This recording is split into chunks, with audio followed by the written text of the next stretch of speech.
Hello friends, x ray cues में आपका स्वागत है। देखिए, अभी झारखंड में रेडियोग्राफी वैकेंसी चल रही है, जिसके लिए आपकी क्लासेस आयोजित की जा रही है। ये मंडे टू फ्राइडे क्लासेस होती है और संडे को इसका एग्जाम होता है, जिसमें मैं आपको एमसीक्यूज देता हूँ। ये कम्प्लीटली ऑनलाइन है। अगर आप भी ये टेस्ट सीरीज ज्वाइन करना चाहते हैं, ये क्लासेस ज्वाइन करना चाहते हैं, तो इसका लिंक नीचे डिस्क्रिप्शन में दिया गया है। तो चलिए चलते हैं हम टॉपिक की ओर। देखिए, जो लास्ट संडे को पेपर हुआ था, उसमें 40 क्वेश्चन थे। उसमें कुछ क्वेश्चन एक्सेल ट्यूब पर आधारित थे और कुछ इंटेंसिफाइंग स्क्रीन पर आधारित थे, जो क्लासेस हमने लास्ट वीक में आयोजित की थी। तो उसका सॉल्यूशन लेकर आज वो आपके सामने आए। तो देखिए, इसका फर्स्ट क्वेश्चन है, what is the function of the rotor in an X-ray tube. किसी एक्सेल ट्यूब में जो रोटर होता है उसका फंक्शन क्या होता है। देखिए, एक्सेल ट्यूब के अंदर रोटर होता है। ये रोटर इस रोटेटिंग एनोड को रोटेट करने का काम करता है, इसको घुमाने का काम करता है। तो इसका आंसर देखते हैं। To generate X-ray photon generate नहीं करता। To focus the X-ray beam को फोकस भी नहीं करता। To regulate the tube current, ये ट्यूब करंट को रेगुलेट भी नहीं करता है। टू रोटेट द एनोड को रोटेट करने के लिए। तो इसका आंसर हो जाएगा फोर्थ, एनोड को रोटेट करने के लिए। सेकंड क्वेश्चन है, what is the thermionic emission in an X-ray tube. किसी एक्सरे ट्यूब में थर्मियोनिक इमिशन क्या होता है। देखिए, मैंने आपको बताया था थर्मियोनिक इमिशन क्या होता है। किसी मेटल को गर्म करने पर इसके इलेक्ट्रॉन इसकी सतह के बाहर आ जाते हैं। तो किसी मेटल के अंदर उपस्थित इलेक्ट्रॉन्स का थर्मल एनर्जी पाकर इसकी सतह से बाहर निकलना क्या कहलाता है, थर्मियोनिक इमिशन कहलाता है। तथा इस प्रकार उत्सर्जित इलेक्ट्रॉन्स को भी हम थर्मियोन्स कहते हैं। तो इसका आंसर देखते हैं क्या होगा। फर्स्ट है the production of X-ray photon, ये एक्सरे फोटोन का प्रोडक्शन नहीं करता है, इसका आंसर नहीं है। इमिशन ऑफ विजिबल लाइट, ये विजिबल लाइट को इमिशन नहीं करता है। द इमिशन ऑफ हीट, ये हीट को भी इमिशन नहीं करता है। To release the electron from the cathode by heating, इसका आंसर हो जाएगा फोर्थ, यानी हीटिंग के द्वारा इलेक्ट्रॉन का कैथोड से इमिशन या फिलामेंट से इमिशन क्या कहलाता है, थर्मियोनिक इमिशन कहलाता है। थर्ड क्वेश्चन है, what is the line focus in an X-ray tube. किसी एक्सरे ट्यूब में लाइन फोकस प्रिंसिपल क्या होता है। देखिए, मैंने आपको बताया लाइन फोकस प्रिंसिपल, हम एनोड को इंक्लाइन कर देते हैं और इलेक्ट्रॉन्स आकर इस पर गिरते हैं, तो ये इस तरह से नीचे की डायरेक्शन में दिखेंगे। इधर से हम देखेंगे तो ये एक्चुअल फोकल स्पॉट होता है, और जो पेशेंट के व्यू पॉइंट से देखेंगे तो ये इफेक्टिव फोकल स्पॉट होता है। तो इसमें हमें इफेक्टिव फोकल स्पॉट कम दिखाई दे रहा है, जबकि एक्चुअल फोकल स्पॉट ज्यादा दिखाई दे रहा है। यही लाइन फोकस प्रिंसिपल होता है। तो फर्स्ट आंसर है the principle that regulates the focal spot size, वो प्रिंसिपल जो फोकल स्पॉट की साइज को रेगुलेट करता है। ये आंसर सही लग रहा है, क्योंकि focal spot line focus principle के द्वारा फोकल स्पॉट की साइज को रेगुलेट किया जाता है। The principle that governs the anode rotation speed, anode की रोटेशन को गवर्न नहीं करता। The principle that determines the tube current, ये ट्यूब करंट को भी डिटरमाइन नहीं करता, किसी भी तरह से डिटरमाइन नहीं करेगा। The principle that controls the tube voltage, वह सिद्धांत जो ट्यूब वोल्टेज को कंट्रोल करता है, ये ट्यूब वोल्टेज को भी कंट्रोल नहीं करता। तो इसका आंसर हो जाएगा फर्स्ट। नेक्स्ट क्वेश्चन है, what is the anode heel effect in X-ray imaging. X-ray imaging में एनोड हील इफेक्ट क्या होता है। देखो, हील इफेक्ट मैंने आपको बताया था कि एक्सरे का प्रोडक्शन सतह पर नहीं होता, बल्कि सतह के नीचे होता है। इस कारण से जो कैथोड साइड है उधर एक्सरे की इंटेंसिटी क्या होती है, ज्यादा होती है, और एनोड साइड के अंदर इंटेंसिटी क्या होती है, कम होती है। अगर हम इंटेंसिटी देखें तो इंटेंसिटी किधर होगी, कैथोड साइड में ज्यादा होगी और एनोड साइड के अंदर कम होगी। क्यों, क्योंकि एनोड खुद भी कुछ एक्सरे फोटोन को एब्जॉर्ब कर लेता है। तो देखिए, फर्स्ट ऑप्शन है the reduction in the X-ray intensity on the anode side of the x ray tube. Anode X-ray tube के एनोड साइड की और एक्सरे की इंटेंसिटी का होना कम होना, ये सही लग रहा है कि एनोड साइड है, एनोड साइड की और एक्सरे की इंटेंसिटी कम होगी ऑन द एक्सरे ट्यूब में। सेकंड है enhancement in the X-ray intensity on the cathode side of X-ray tube, cathode side की ओर एक्सरे की इंटेंसिटी का बढ़ना। तो ध्यान रखना, कैथोड साइड की ओर एक्सरे की इंटेंसिटी बढ़ती नहीं है, एनहेंसमेंट नहीं होता, उसमें कोई बढ़ाव नहीं होता, वो तो जितनी होती है उतनी होती है। एनोड साइड के अंदर कुछ कमी जरूर होती है, रिडक्शन होता है। तो एनहेंसमेंट वर्ड यहाँ पे सही नहीं है। Reduction in intensity on cathode side of the x ray tube, cathode side की ओर एक्सरे ट्यूब की इंटेंसिटी कम नहीं होती, रिडक्शन नहीं होता है। Enhancement in the X-ray intensity on the anode side of the x ray tube, X-ray side की तरफ जो एक्सरे की इंटेंसिटी है उसमें एनहेंसमेंट नहीं होता, उसमें कोई बढ़ाव नहीं होता है। तो इसका आंसर हो जाएगा फर्स्ट। नेक्स्ट क्वेश्चन है what happens during vaporisation of a filament in an X-ray tube. किसी एक्स-रे ट्यूब में फिलामेंट का वेपोराइजेशन होता है तो उससे क्या होता है।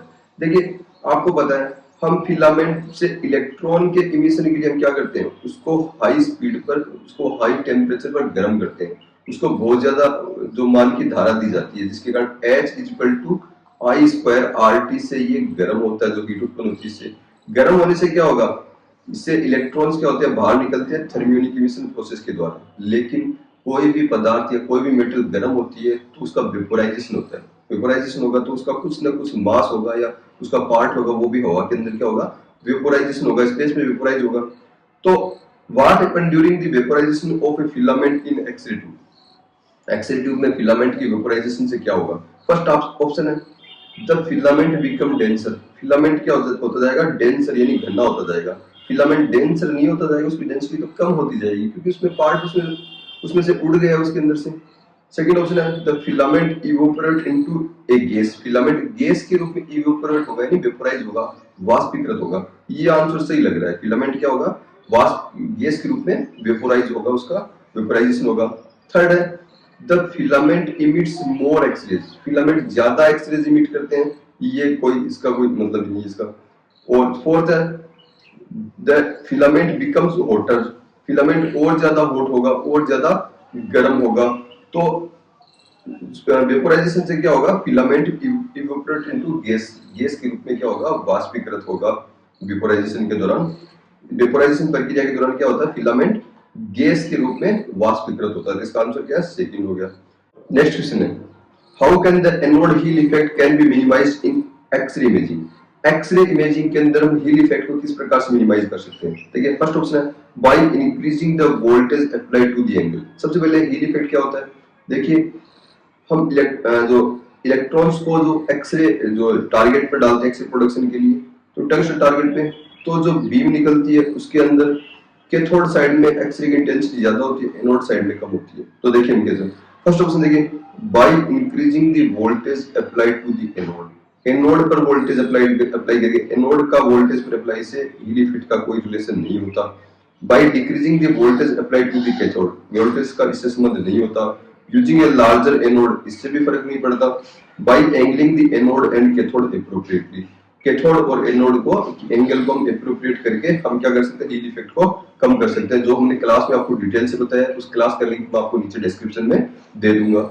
नेक्स्ट क्वेश्चन है what is the purpose of an X-ray tube housing in an X-ray machine. X-ray machine के अंदर जो एक्स-रे ट्यूब हाउसिंग है उसका पर्पस क्या होता है। तो देखिए फर्स्ट ऑप्शन है to provide a protective barrier for the X-ray tube. X-ray tube को एक प्रोटेक्टिव बैरियर प्रोवाइड करने के लिए, ये ऑप्शन हमें ठीक लग रहा है। सेकंड है to regulate the temperature of X-ray tube. देखिए एक्स-रे ट्यूब होता है, एक्स-रे ट्यूब के अंदर मैंने आपको बताया था एक्स-रेज का प्रोडक्शन हर डायरेक्शन के अंदर होता है, हर डायरेक्शन के अंदर होता है, यानी इधर भी प्रोडक्शन होगा, इधर भी होगा, इधर भी होगा, इधर भी होगा। तो इसके लिए हम क्या करते हैं, ये जो यूजफुल रेडिएशन है इस डायरेक्शन के अंदर आ रहा है, तो ये जो अननेसेसरी रेडिएशन ये जा रहा है, ये क्या करता है, ये पेशेंट और अटेंडेंट को अननेसेसरी रेडिएशन डोज प्रोवाइड करता है। और फिल्म पर जो फिल्म फॉग है वो भी उत्पन्न करता है, जिससे फिल्म क्या होती है, ब्लरिंग दिखती है, ये चीज दिखती है।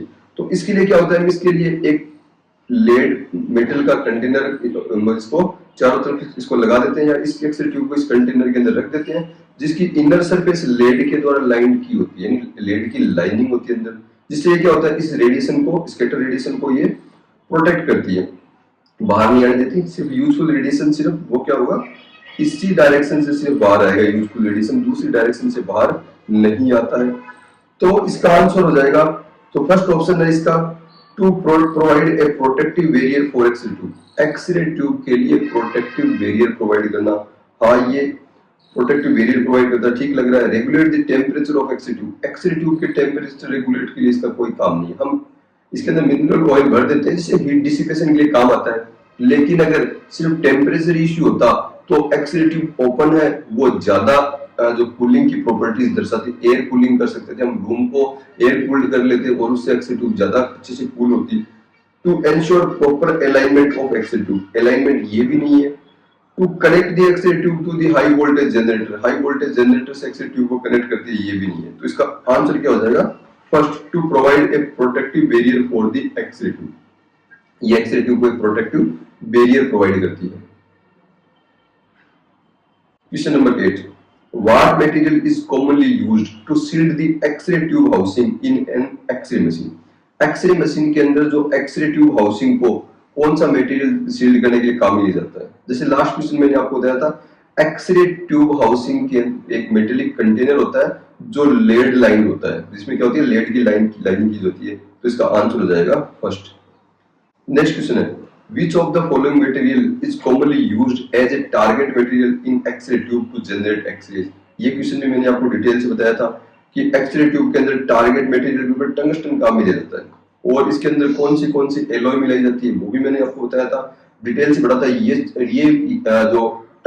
जो एक्स-रे ट्यूब के अंदर टंगस्टन ही टारगेट मटेरियल के रूप में क्यों सिलेक्ट किया जाता है, इसको भी मैंने आपको बताया था, जिसकी क्लास के अंदर बताया था, जो क्लास आपको नीचे डिस्क्रिप्शन में मिल जाएगी। नेक्स्ट क्वेश्चन है, which sentence defines space charge effect in the X-ray tube? कौन सा सेंटेंस एक्स-रे ट्यूब में स्पेस चार्ज इफेक्ट को बताता है? देखिए मैंने बताया था आपको कि ये जैसे फिलामेंट है, इस फिलामेंट को गर्म करते हैं तो इसके चारों तरफ थर्मियोनिक इमिशन से इलेक्ट्रॉन्स आकर इकट्ठे हो जाते हैं। ये इलेक्ट्रॉन्स क्या करते हैं, ये स्पेस चार्ज क्रिएट करते हैं और ये एक इफेक्ट भी पैदा करते हैं, क्या कि जो नया इलेक्ट्रॉन होता है उसको बाहर नहीं आने देंगे। क्यों? क्योंकि सारे इलेक्ट्रॉन नेगेटिव नेचर के होते हैं, ऋणात्मक प्रवृत्ति के होते हैं, और जो फिलामेंट के अंदर से एक नया इलेक्ट्रॉन आएगा वो भी नेगेटिव नेचर का होता है। तो ये क्या करते हैं, उस पर एक रिपल्सन फोर्स डालते हैं, उसको अंदर की ओर वापस पुश कर देते हैं, धक्का देते हैं, जिसके कारण से इलेक्ट्रॉन बाहर नहीं आ पाते। तो इसके हम ऑप्शन देखते हैं। फर्स्ट ऑप्शन है collection of negatively charge electrons in the cathode. Space charge effect क्या कहलाता है? हम यहाँ पर इफेक्ट की बात कर रहे हैं, कि स्पेस चार्ज की। देखिए नेगेटिव कैथोड के ऊपर नेगेटिवली चार्ज इलेक्ट्रॉन इकट्ठा होना, इसे तो सिर्फ स्पेस चार्ज कहते हैं। Tendency of the space charge to limit the emission of more electrons from the filament, यानी स्पेस चार्ज जो है, ये जो स्पेस चार्ज है, इसकी ऐसी टेंडेंसी कि वो नए इलेक्ट्रॉन्स को बाहर नहीं निकलने दे, ये क्या कहलाती है? स्पेस चार्ज इफेक्ट कहलाती है। तो इसका आंसर सेकंड है, ये ज्यादा अच्छा लग रहा है। थर्ड है number of electron flowing towards target. जो टारगेट की तरफ इलेक्ट्रॉन्स का फ्लो, ये स्पेस चार्ज नहीं होता है। Energy of the electron in converting into heat, ये भी नहीं है। तो इसका आंसर हो जाएगा सेकंड, जो कि सबसे बेस्ट है। नेक्स्ट क्वेश्चन है the intensity of X-ray beam that leaves the X-ray tube not uniform throughout all portion of the beam is known as. देखिए कि एक्स-रे बीम की जो एक्स-रे ट्यूब से जो एक्स-रे बीम निकलती है, उसकी इंटेंसिटी जो एक्स-रे बीम के सभी पोर्शन में एक समान नहीं होती, वो उसे हम क्या कहते हैं? तो उसे हम हील इफेक्ट कहते हैं, जिसे मैंने डिटेल में आपको पढ़ाया, जिसकी क्लास ली थी हमने। नेक्स्ट क्वेश्चन है in X-ray tube protective housing reduces the level of leakage radiation to less than when operated at maximum condition. जब एक्स-रे ट्यूब मैक्सिमम अपनी कंडीशन पर काम कर रही है, जैसे मैक्सिमम रेटेड ट्यूब करंट और मैक्सिमम रेटेड पोटेंशियल के ऊपर, उस समय एक्स-रे ट्यूब का जो सोर्स है, यानी एनोड का जो फोकल स्पॉट है, इस फोकल स्पॉट से 1 मीटर दूरी पर रेडिएशन कितना होना चाहिए? तो मैंने बताया था आपको 100 milli roentgen per hour from 1 metre distance from the source. इससे ज्यादा नहीं होना चाहिए। ये एक रिकमेंडेड लेवल है कि जो एक्स-रे ट्यूब लीकेज का जो हम उसको एक्स-रे ट्यूब का इतना परमिशिबल जो इसका डोज है। तो ये इसका आंसर हो जाएगा 300 मिली रोंटन पर आवर 1 मीटर। देखिए ये क्वेश्चन पिछले सालों के पेपर्स में से आए हुए हैं, जो मैंने आपको दिए, और आप देख सकते हो अपनी थ्योरी से सारे क्वेश्चन सोल्व हो रहे हैं। The function of a focusing cup is to, किसी फॉक्सिंग कप का फंक्शन क्या होता है? देखिए फॉक्सिंग कप क्या होता है, मैंने आपको बताया था, ये फिलामेंट है, इस फिलामेंट के चारों तरफ ये फॉक्सिंग कप होता है। ये क्या होता है? फॉक्सिंग कप होता है। ये क्यों लगाया जाता है? क्योंकि फिलामेंट से जो इलेक्ट्रॉन्स निकलते हैं, ये इलेक्ट्रॉन्स क्या होते हैं? ये सारे नेगेटिव नेचर के होते हैं, यानी इन पर नेगेटिव चार्ज होता है, और नेगेटिव चार्ज के इलेक्ट्रॉन सारे एक ही दिशा में एक साथ जाएंगे, तो इनके बीच में इलेक्ट्रॉन इलेक्ट्रॉन प्रतिकर्षण होगा, क्योंकि एक समान आवेश के। तो इसके कारण से ये बीम सीधी ना जाकर, ये बीम क्या होगी? इस तरह से फैलती जाएगी। ये बीम क्या होगी? इसको जाना तो ऐसा चाहिए था, लेकिन ये क्या होगी? इस तरह से डिस्पर्स होती हुई जाएगी। इस डिस्पर्सन को बचाने के लिए हम क्या करते हैं? फॉक्सिंग कप काम में लेते हैं, इसको नेगेटिव पोटेंशियल देते हैं। इस नेगेटिव पोटेंशियल से क्या होगा? ये इस बीम को सीधी डायरेक्शन के अंदर इस तरह से ये रखता है, इसको डिस्पर्स नहीं होने देगा। तो फोकसिंग कप का जो फंक्शन है वो फंक्शन क्या होगा, focus the electron to focal spot, ये सही लग रहा है। Increase the energy of electron, electron की एनर्जी को इंक्रीज नहीं करता focusing cup. To produce electron from filament, ये इलेक्ट्रॉन प्रोड्यूस भी नहीं करता है, प्रोड्यूस तो थर्मियोनिक मिशन से होते हैं। To reduce heat production, heat production को रिड्यूस करना, ये भी नहीं है। तो इसका आंसर हो जाएगा first, focus the electron to focal spot. Next question है, which of the following statement is incorrect regarding rotating anode X-ray tube? Rotating anode X-ray tube के रिगार्डिंग कौन सा स्टेटमेंट गलत है? फर्स्ट है, the ability of X-ray tube to achieve high X-ray output. देखिए rotating anode X-ray tube है, ये क्या होता है, एनोड जैसे ये एनोड है, टंगस्टन डिस्क है, ये रोटेट हो रहा है, तो ये क्या करता है, तो इसमें गलत बताना है। तो देखिए रोटेटिंग एनोड एक्सरे ट्यूब है, इससे क्या होता है, एक्सरे ट्यूब का आउटपुट बढ़ता है, सही है, क्योंकि ये ज्यादा जो हीट लोडिंग कैपेसिटी बढ़ जाती है तो हम ज्यादा एक्सरे पावर अप्लाई कर सकते हैं एक्सरे ट्यूब पर। दूसरा, it's capability of withstanding the heat generated by large exposure, ये लार्ज एक्सपोजर के कारण जो हीट जनरेट होती है उसको विदस्टैंड करता है, मतलब उसको इसको इतना सक्षम बनाता है कि इतनी हीट को विदस्टैंड कर सके। तो हाँ ये सही है, क्यों, क्योंकि ये जो टंगस्टन डिस्क है इसकी पूरी पेरिफेरी के ऊपर क्या होती है, इस डिस्क पर ये हीट फैल जाती है, और स्टेशनरी एनोड के अंदर जहां पर ये फोकल स्पॉट था वहां पे एक छोटे से स्पेस पर ये क्या होती है, सीमित रहती थी। तो ये भी सही है, इसका ये भी सही है। द करेक्ट स्टेटमेंट मतलब हमें इनकरेक्ट को चूज करना है। थर्ड है, the purpose of the rotating anode is to spread the heat produced during an exposure over a large area of the anode, मतलब the purpose of the rotating anode is, मतलब rotating anode का purpose ये है कि spread the heat produced during an exposure, एक exposure के दौरान जो हीट प्रोड्यूस होती है उसको लार्ज एरिया पर फैलाना, ये पर्पस भी, ये भी सही है, ये स्टेटमेंट भी सही है। फोर्थ जो स्टेटमेंट है वो rotating anode decreases the total target area, rotating anode से टोटल टारगेट एरिया डिक्रीज नहीं होता बल्कि इंक्रीज होता है, ये तो एक्सरे ट्यूब की पूरी पेरिफेरी पर फैल जाता है। तो इसका आंसर होगा 4, क्योंकि ये स्टेटमेंट गलत है और हमें इनकरेक्ट स्टेटमेंट की चूज करने को कहा था, इसका आंसर हो जाएगा 4। नेक्स्ट क्वेश्चन है, What material is the rotating anode stem made of? Rotating anode stem का जो मटेरियल कौन सा काम में रहता है? देखिए रोटेटिंग एनोड, ये जैसे रोटेटिंग एनोड है, इस रोटेटिंग एनोड का स्टेम हम मोलिब्डेनम का काम में लेते हैं। इसका किसका लेते हैं? मोलिब्डेनम का। क्यों लेते हैं? क्योंकि ये कॉपर रोटर से जुड़ा होता है, और कॉपर रोटर क्या होती है, इसको रोटेटिंग एनोड को रोटेट कराने का काम करती है। इसके अंदर छोटे छोटे बियरिंग्स लगे होते हैं, इसमें क्या होते हैं, छोटे बियरिंग्स लगे होते हैं। अगर एनर्जी, और आपको पता है एक्सरे प्रोडक्शन के दौरान बहुत ज्यादा अमाउंट के अंदर हीट प्रोड्यूस होती है, और ये हीट अगर इस स्टेम से होते हुए इन बॉल बियरिंग्स तक पहुंच गई, जहां पर स्पेस बहुत ही कम रखा जाता है जो रोटर और बॉल बियरिंग्स के मध्य, तो ये गर्म होकर एक्सपेंड होंगे बियरिंग्स, और इससे रोटर है ये चोक हो जाएगा, घूमेगा नहीं, ये जाम हो जाएगा। तो इसलिए हीट इधर ना पहुंचे तो हम क्या करते हैं, मोलिब्डेनम काम में लेते हैं। देखिए मोलिब्डेनम का जो मेल्टिंग पॉइंट है वो होता है 2600 डिग्री सेंटीग्रेड। कितना होता है? 2600 डिग्री सेंटीग्रेड। ये हीट का तो पुअर कंडक्टर है, मतलब अपने हीट को अपने अंदर से नहीं जाने देगा, लेकिन इलेक्ट्रिसिटी का कंडक्टर है। इलेक्ट्रिसिटी का क्या है? कंडक्टर है। तो हम जो यहाँ पे इलेक्ट्रिसिटी प्रोवाइड करेंगे एनोड के इधर, वो इलेक्ट्रिसिटी तो इससे पार जाएगी लेकिन हीट इसके पार नहीं जाएगी, तो इसलिए हम क्या करते हैं, मोलिब्डेनम का काम लेते हैं। इसका आंसर हो जाएगा 3rd। नेक्स्ट क्वेश्चन है, due to anode heel effect of the x ray tube the thicker part of the radiograph should be faced to the x ray tube. देखिए हील इफेक्ट के अंदर क्या होता है कि जो एक्सरे बीम होती है ये कैथोड साइड की ओर क्या होती है, ज्यादा होती है। अगर हम इंटेंसिटी देखें एनोड की तरफ ज्यादा होगी, कैथोड की तरफ ज्यादा होगी, तो एक्सरे बीम की इंटेंसिटी किधर ज्यादा होगी, कैथोड की ओर इंटेंसिटी ज्यादा होती है।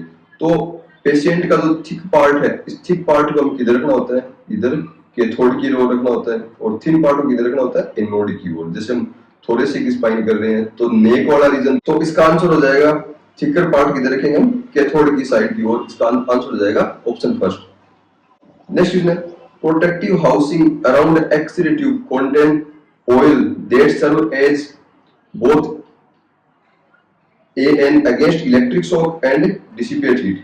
देखिए प्रोटेक्टिव हाउसिंग होती है एक्सरे ट्यूब की, ये जैसे ये हाउसिंग है, इसके अंदर ये एक्सरे ट्यूब है, तो एक्सरे ट्यूब की प्रोटेक्टिव हाउस है, इसमें ऑयल होता है, ये क्या करता है, ये इलेक्ट्रिक शॉक के लिए तो इंसुलेटर का काम करता है, और हीट डिसिपेशन के लिए क्या करता है, थर्मल कुशन का काम करता है, जो हीट को डिसिपेट करता है। तो इसका आंसर हो जाएगा फर्स्ट, यानी जो इलेक्ट्रिक शॉक के लिए तो क्या करेगा ये इंसुलेटर, और हीट के लिए क्या करेगा, थर्मल कुशन का काम करेगा।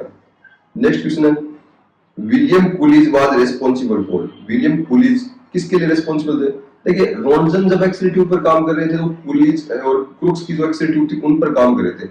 ये क्या वैक्यूम ट्यूब होती थी, और इसके अंदर क्या होते हैं, जो इलेक्ट्रोड एनोड और कैथोड होते थे। तो ये एक्सरे ट्यूब का ही एक प्रिमिटिव रूप है, एक पुरातन रूप है, जिससे एक्सरे ट्यूब ही के रूप में इनसे इनिशियली इन्हीं से एक्सरेज का जनरेशन हुआ था, बाद में इसको मॉडिफाई करके लेटेस्ट एक्सरे ट्यूब जो मॉडर्न एक्सरे ट्यूब है वो बनी थी। तो इसका आंसर हो जाएगा बी।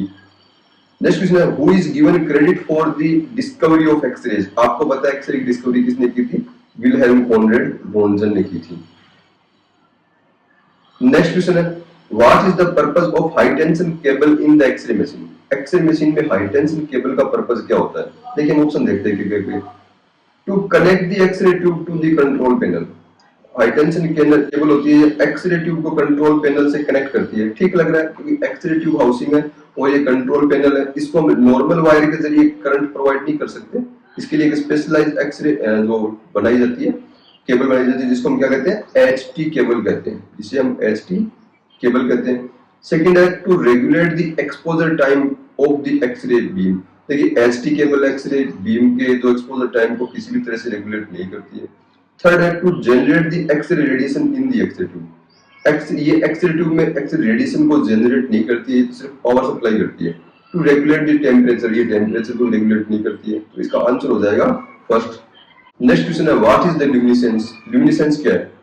देखो ल्यूमिनेसेंस क्या होता है, किसी मटेरियल पर अगर हम एक्सरेज डालें तो ये एक्सरेज क्या होती है, ये या हम कोई और दूसरा जैसे दूसरे जिसको स्टिमुलेशन का सोर्स दें, तो ये मटेरियल क्या होता है, इनको एब्जॉर्ब करता है और तुरंत ही लाइट का इमिट कर देता है, या बाद में भी कर सकता है। तो किसी मटेरियल पर अगर उसको एक्सटर्नल स्टिमुलेशन दे किसी एनर्जी का, और उस एनर्जी को वो एब्जॉर्ब करके अगर लाइट का इमिशन करता है तो ये क्या कहलाता है, ल्यूमिनेसेंस कहलाता है। तो इसका आंसर देखो हम ऑप्शन देखते हैं, the emission of light from a material after exposure to light और other form of energy. Answer सही लग रहा है। The absorption of light by a material, किसी मटेरियल के द्वारा लाइट का एब्जॉर्प्शन, सिर्फ एब्जॉर्प्शन ल्यूमिनेसेंस नहीं होता, एब्जॉर्ब करके लाइट भी इमिट करनी होती है। एब्जॉर्प्शन तो हर पदार्थ लाइट का किसी न किसी अमाउंट के अंदर करता ही है, लेकिन अगर वो लाइट इमिट करता है तो ल्यूमिनेसेंट मटेरियल कहलाता है। The reflection of light from a material, ये भी नहीं होता। The scattering of light by a material, ये भी नहीं होता। जिसका आंसर हो जाएगा फर्स्ट ऑप्शन हो जाएगा। नेक्स्ट क्वेश्चन है, Which of the following material exhibits phosphorescence? Phosphorescence कौन से मटेरियल एग्जिबिट करते हैं, प्रदर्शित करते हैं? फ्लोरोसेंट बल्ब करते हैं। Glow in the dark paint, dark के अंदर कोई पेंट चमक रहा है तो वो फोस्फोरेसेंस ही होता है। इनकैंडेसेंट बल्ब, ये भी होता है। सनलाइट, ये ऑप्शन गलत है, सनलाइट फोस्फोरेसेंस नहीं है। ये तो जो सन के अंदर जो न्यूक्लियर फ्यूजन और फिशन रिएक्शन हो रही है उनके द्वारा जो ये प्रोड्यूस होती है, मेनली न्यूक्लियर फ्यूजन रिएक्शन के द्वारा ये लाइट प्रोड्यूस होती है। नेक्स्ट क्वेश्चन है, व्हाट कॉजेज फ्लोरोसेंस? फ्लोरोसेंस क्या है? फर्स्ट ऑप्शन है एब्जॉर्प्शन ऑफ लाइट। देखिए फ्लोरोसेंस ल्यूमिनेसेंस का एक प्रकार है। अगर किसी मटेरियल को आप आयनाइजिंग रेडिएशन देते हो और उससे ये जैसे एक्सरेज या गामा रेज आयनाइजिंग रेडिएशन होगी, इससे लाइट का इमिशन है। अगर ये लाइट का इमिशन 10 की घात -8 सेकंड के अंदर अंदर हो जाता है, लेस देन 10 की घात -8 सेकंड, तो क्या होता है ये फ्लोरोसेंस। और अगर 10 की घात -8 सेकंड के बाद होता है तो ये क्या कहलाता है, फोस्फोरेसेंस कहलाता है। तो देखिए फर्स्ट ऑप्शन है absorption of light followed by immediate emission of light. सही है, एब्जॉर्प्शन लाइट का एब्जॉर्प्शन कर रहा है और तुरंत ही क्या कर रहा है, इमीडिएट इमिशन ऑफ लाइट। तो इसका आंसर फर्स्ट सही लग रहा है। Absorption of light followed by delayed emission, delayed emission तो मैंने अभी आपको बताया 10 की घात -8 सेकंड के बाद होगा, वो फोस्फोरेसेंस कहलाएगा। तीसरा है reflection of light from a material, किसी मटेरियल से लाइट का रिफ्लेक्शन, फ्लोरोसेंस नहीं होता, रिफ्लेक्शन ये इसको एब्जॉर्ब करके फिर इमिट करना होता है। फोर्थ है scattering of light by material, किसी मटेरियल के द्वारा लाइट की स्कैटरिंग, ये भी नहीं होता। इसका आंसर क्या हो जाएगा, फर्स्ट हो जाएगा। नेक्स्ट क्वेश्चन है, which of the following material does not exhibit luminescence, कौन सा मटेरियल ल्यूमिनेसेंस को प्रदर्शित नहीं करता है? जैसे देखिए नियॉन साइन, नियॉन साइन जो ल्यूमिनेसेंस को करता है, फॉस्फोरिसेंट वाच डायल ये भी करता है, वुडन प्लांक लकड़ी का टुकड़ा फॉस्फोरिसेंस या ल्यूमिनेसेंस प्रदर्शित नहीं करता, फ्लोरोसेंट डाई ये भी ल्यूमिनेसेंस प्रदर्शित करेंगे। तो इसका आंसर हो जाएगा 3 वुडन प्लैंक। नेक्स्ट क्वेश्चन है what is the main difference between fluorescence and phosphorescence, fluorescence और फॉस्फोरिसेंस में मेन डिफरेंस क्या होता है? देखो फ्लोरोसेंस तो इमीडिएट इमिशन ऑफ लाइट होता है, फॉस्फोरिसेंस डिलेड इमिशन ऑफ लाइट होता है। तो फ्लोरोसेंस ओकर आफ्टर ए डिले, ये गलत है। Fluorescence emit light in a shorter wavelength range than phosphorescence. Fluorescence require higher energy excitation.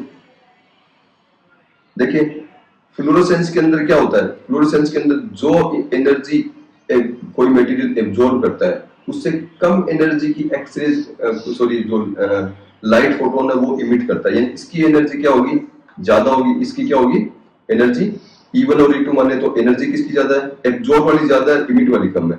तो फ्रीक्वेंसी देखें तो V1 अगर V2 फ्रीक्वेंसी हो तो एब्जॉर्ब वाली फ्रीक्वेंसी ज्यादा होगी और इमिट वाली फ्रीक्वेंसी क्या होगी, कम होगी।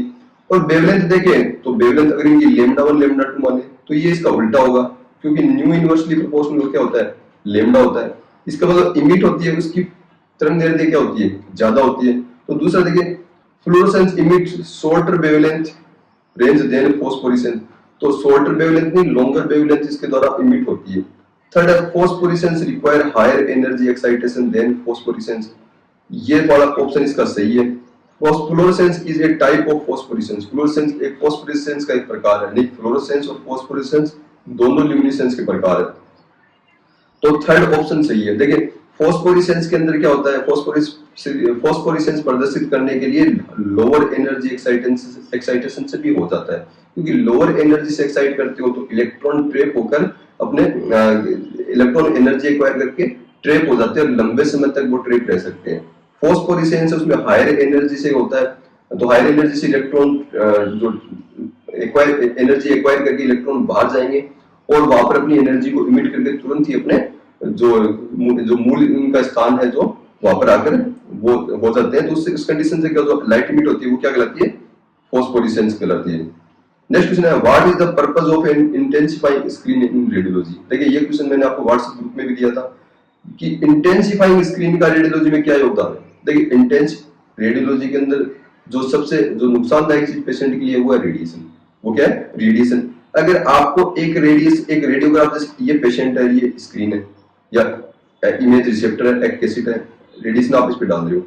अगर आप इंटेंसिफाइंग स्क्रीन क्या करती है, इंटेंसिफाइंग स्क्रीन को मैंने आपको एक क्वेश्चन के जरिए बताया था कि 34 गुना कम तक क्या करती है, रेडिएशन को कम कर देती है। यानी जो रेडिएशन एक्सपोजर आप एक निश्चित एक्सपोजर से ले रहे हो उससे 34 गुना कम एक्सपोजर से आप क्या कर सकते हो, इंटेंसिफाइंग स्क्रीन के द्वारा उपयोग में ले सकते हो।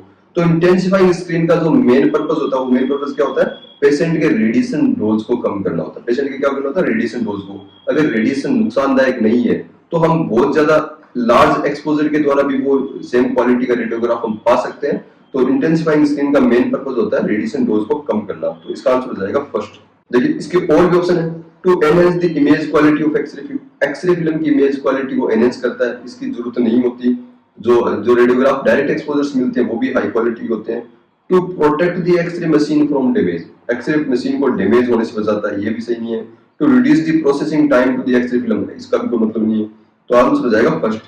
नेक्स्ट क्वेश्चन है which of the following material is commonly used in construction of an intensifying screen, कौन सा मटेरियल जो इंटेंसिफाइंग स्क्रीन के कंस्ट्रक्शन के लिए काम में लिया जाता है। देखिए मैंने आपको बताया था जो इंटेंसिफाइंग स्क्रीन है उस इंटेंसिफाइंग स्क्रीन के अंदर हम फोर्स पर काम में लेते हैं, क्या लेते हैं, फोर्स पर काम में लेते हैं। जो फ्लोरोसेंट मटेरियल होते हैं जिन पर लाइट गिरती है तो एब्जॉर्ब करके तुरंत क्या करते हैं, लाइट में कन्वर्ट कर देते हैं। तो लेड फ्लोरोसेंट मटेरियल नहीं होता, एल्यूमिनियम नहीं होता, कॉपर नहीं होता, कैल्शियम टंगस्टेट हमने पढ़ा था CaWO4, ये क्या होता है, फर्स्ट जो कमर्शियली अवेलेबल जो स्क्रीन फोस्फर है जो इंटेंसिफाइंग स्क्रीन के अंदर काम में लिया गया था। नेक्स्ट क्वेश्चन है how does N intensifying screen work, intensifying screen कैसे काम करती है। इंटेंसिफाइंग स्क्रीन एक्सरे एब्जॉर्ब करती है और उसको लाइट के अंदर कन्वर्ट कर देती है। तो देखिए it absorbs X ray energy and and directly expose the film. ये एक्सरे एनर्जी को एब्जॉर्ब करती है और डायरेक्टली जो एक्सरे फिल्म को एक्सपोज कर देती है कि नहीं। It converts X-ray into visual light, ये एक्सरेज को विजुअल लाइट में कन्वर्ट करती है, which in turn expose the film, ये ऑप्शन सही है। It blocks X-ray energy from reaching the film, ये भी गलत है। It amplifies the X-ray energy before exposing the film, ये एक्सरे एनर्जी को एम्पलीफाई नहीं करती। इवन आप एक एक्सरे फोटोन लेते हो, उस एक्सरे फोटोन का कुछ एनर्जी का कुछ हिस्सा ही लाइट फोटोन में कन्वर्ट होता है, बाकी मैक्सिमम हिस्सा वो क्या होता है, वो लॉस हो जाता है, वो फिल्म तक पहुंच ही नहीं पाता है। नेक्स्ट है, what is the purpose of the protective layer in an intensifying screen. Intensifying screen के अंदर जो प्रोटेक्टिव लेयर होती है उसका क्या पर्पस होता है। देखिए प्रोटेक्टिव लेयर होती है इंटेंसिफाइंग स्क्रीन की वजह से, ये फॉस्फर लेयर है और ये एडेसिव लेयर होगी, ये बेस हो गया, ये फॉस्फर लेयर, ये बेस हो गया, इसके ऊपर एक प्रोटेक्टिव लेयर लगाया जाता है। और मैंने बताया था ये प्रोटेक्टिव लेयर इसलिए लगाया जाता है ताकि जो क्रिस्टल्स हैं उन क्रिस्टल्स को, जो फॉस्फर क्रिस्टल है उन क्रिस्टल्स को प्रोटेक्ट करने के लिए, डैमेज होने से प्रोटेक्ट करने के लिए लगाया जाता है। तो फर्स्ट ऑप्शन है to prevent damage to the phosphor crystal, phosphor crystal को डैमेज होने से बचाने के लिए, सही है। To reduce the production cost of the screen, नहीं। To enhance the conversion efficiency, देखो प्रोटेक्टिव लेयर का जो कन्वर्जन एफिशिएंसी को एनहांस करने में कोई योगदान नहीं होता है। नेक्स्ट है to improve the addition of the phosphor layer to the screen, जो फॉस्फर लेयर का जो स्क्रीन से एडिशन का भी इससे कोई रिलेशन नहीं है, क्योंकि उसके लिए तो हम एडिसिव लेयर अलग से काम में लेते हैं। तो इसका आंसर हो जाएगा फर्स्ट। नेक्स्ट क्वेश्चन है, which of the following factor affects the resolution of an intensifying screen। एक इंटेंसिफाइंग स्क्रीन की रिजोल्यूशन को प्रभावित करने वाला कौन सा कारण है। फॉस्फर कंपोजिशन, फॉस्फर अगर आप चेंज करोगे, फॉस्फर एक से दूसरा फॉस्फर लोगे तो उसकी रिजोल्यूशन होगी, श्योरली चेंज होगी। प्रोटेक्टिव लेयर थिकनेस, देखो प्रोटेक्टिव लेयर की थिकनेस से कोई मतलब नहीं है उसकी रिजोल्यूशन का, प्रोटेक्टिव लेयर को हम एकदम से ट्रांसपेरेंट लगाते हैं। Reflective layer colour, reflective layer के कलर से भी कोई रिफ्लेक्टिवली हम व्हाइट कलर का टाइटेनियम डाइऑक्साइड लगाते हैं, तो ये रिजोल्यूशन का इससे वो जो लाइट फोटोन उसको वापस एक्सरे फिल्म की ओर डायरेक्ट करता है, उसका रिजोल्यूशन से रिलेशन नहीं है। स्क्रीन साइज का भी नहीं है, तो इसका आंसर हो जाएगा phosphor composition, answer first. Next question है, which of the following factor affects the speed of an intensifying screen. इनमें से कौन सा फैक्टर है जो इंटेंसिफाइंग स्क्रीन की स्पीड को प्रभावित करता है। देखिए स्पीड को प्रभावित करने के लिए फॉस्फर कंपोजिशन, ये तो सेम ही क्वेश्चन हो गया ऊपर वाला, तो ये क्वेश्चन रिपीट हो गया था 31 और 32 सेम क्वेश्चन है। नेक्स्ट क्वेश्चन है, what is the purpose of the absorbing layer in an intensifying screen. Intensifying screen के अंदर जो एब्जॉर्बिंग लेयर होती है, एब्जॉर्बिंग लेयर कौन सी होती है इंटेंसिफाइंग स्क्रीन में, देखिए एक ही होती है, ये बेस, ये एडिसिव लेयर, ये रिफ्लेक्टिंग लेयर बोल दो, और ये फॉस्फर लेयर। और ये फॉस्फर लेयर है, ये ही एक्सरे फोटोन को एब्जॉर्ब करती है और लाइट फोटोन में कन्वर्ट करती है। तो इंटेंसिफाइंग स्क्रीन में एब्जॉर्बिंग लेयर है वो कौन सी होती है, फॉस्फर लेयर होती है। तो इसका आंसर हो जाएगा to reduce the intensity of emitted light. Emitted light की इंटेंसिटी को रिड्यूस करने के लिए नहीं लगाते इसको। To protect the phosphor layer from damage, नहीं। To increase the conversion efficiency of X-ray energy, to improve the durability of the screen, ये थर्ड हो जाएगा। To increase the conversion efficiency of X-ray energy, तो इसका answer हो जाएगा third हो जाएगा। ये जो एब्जॉर्बिंग लेयर है, ये एब्जॉर्बिंग लेयर क्या करती है, एक्सरे फोटोन को एब्जॉर्ब करती है और जो उसको क्या करती है, लाइट फोटोन में कन्वर्ट करती है। तो इसका आंसर हो जाएगा third. What is sandwiched between intensifying screen in the X ray cases. X ray cases में इंटेंसिफाइंग स्क्रीन के बीच में क्या सैंडविच किया जाता है, तो वो होती है एक्सरे फिल्म। इसका आंसर हो जाएगा फर्स्ट।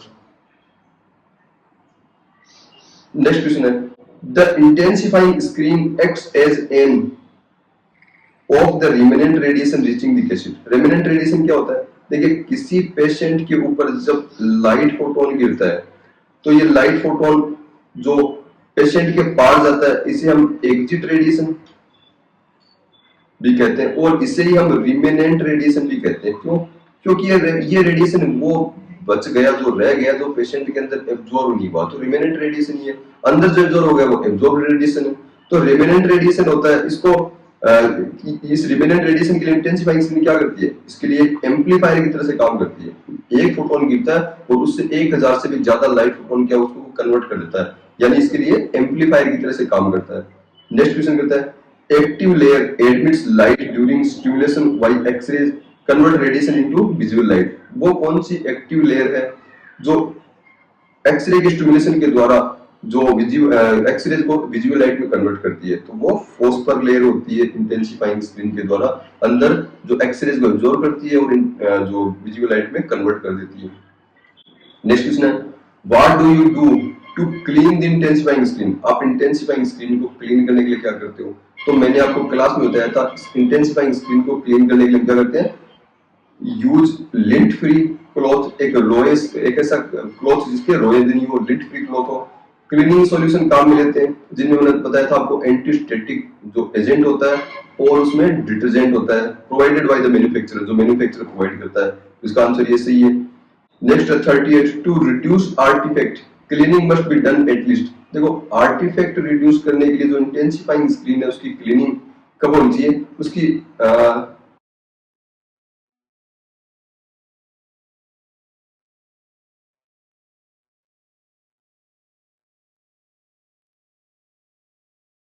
नेक्स्ट क्वेश्चन है screen film contact should be done, this is accomplished by radiographing wire mesh pattern and checking image for blur. जो स्क्रीन फिल्म कॉन्टैक्ट है वो क्या होना चाहिए, वो वंस और डिवाइस एनुअली, साल में 1 या 2 बार वो होना चाहिए। नेक्स्ट क्वेश्चन है the fluorescent crystal in the phosphor layer of intensifying screen are suspended in a transparent binder named as। Fluorescent crystal जो फोस्फर लेयर के अंदर होता है। नेक्स्ट क्वेश्चन है the fluorescent crystal in the phosphor layer of intensifying screen are suspended in a transparent binder. देखो देखो जो intensifying screen की जो फोस्फर लेयर है, इस फोस्फर लेयर के अंदर ये क्रिस्टल होते हैं, ये प्लास्टिक जो पॉलीमर मैट्रिक्स होता है उस पॉलीमर मैट्रिक्स में सस्पेंडेड अवस्था में होता है, जो पॉलीयूरेथेन का बना होता है। जो किसका बना होता है, पॉलीयूरेथेन का होता है। तो इसका आंसर हो जाएगा सेकंड। तो ये झारखंड रेडियोग्राफर का जो पेपर उसका सॉल्यूशन कंप्लीट है। एक नए पेपर के साथ मैं जल्दी आपके सामने आऊंगा, तब तक के लिए धन्यवाद।